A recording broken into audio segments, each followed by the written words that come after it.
Hi, everyone, and welcome to Racing One Cast. Saturday night, Kyle Busch rolled a 7 in the Windy City as he was able to pass Jimmie Johnson with 2 laps to go to pick up his 7th Sprint Cup Series win of the season, taking the checkered flag in the LifeLock.com 400 at Chicagoland Speedway.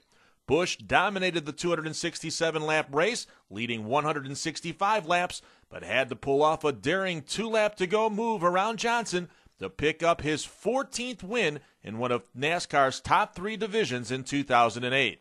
We were able to get up front there and led a lot of laps there towards the end of the race, and then on that second-to-last restart, I think, is where Jimmy got by me. I don't know, I just got a little slow into turn 1 or whatever, and he got a run on me and got right up to my rear bumper in turn 3, got me a little loose, and then got by me there, and pretty much given up by that point. Figured he had to race one, but another caution came out, and we were able to rebunch up for that final restart, and got a great restart on his rear bumper and pulled to his outside through 1 and 2, figuring that he was going to protect the bottom as he did down the front stretch, and had some momentum and got to his outside there, and then drove off into turn 3 and was able to complete the pass through 4. So made it to the finish line first, and it's just an unbelievable year and something to be really proud of, and really fortunate to be involved with everything and have all these guys on my side with Joe Gibbs and JD and Steve and everybody. So I mean, it's just unbelievable, but you cherish them when you can get them, and definitely this year's one to cherish.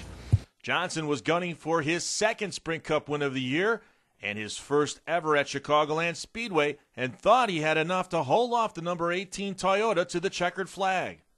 We had a great car tonight, and there at the end, past 18 and got going, and that last restart, I should have given him the inside. There's no way I thought, with how good my car was, that I couldn't have got away from him through 1 and 2. And somehow he got to the outside, and as soon as he broke the plane of my bumper, I knew I was in trouble, and sure enough I was. Kevin Harvick, a 2-time Chicago winner, finished 3rd. Greg Biffle was 4th in the 3M Ford out of Roush Fenway Racing. And another 2-time Chicago winner, Tony Stewart, rounded out the top 5. Carl Edwards was up front and looked like he might be able to derail the Kyle Busch Express, but he broke the front splitter on the number 99 Office Depot Ford and was doomed to a 32nd place finish. Busch's win increased his series point lead to 262 now over Dale Earnhardt Jr. Jeff Burton, who had a rough night in Chicago on Saturday night, fell 3rd to 291 behind. Carl Edwards is now 4th.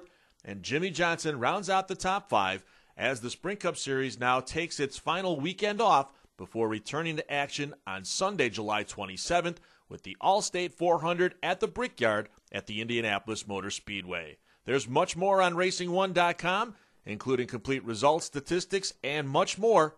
And stay with us for our next Sprint Cup weekend countdown to the Brickyard in 2 weeks. Reporting from the Chicagoland Speedway for Racing One Cast, this is Pete Pistone.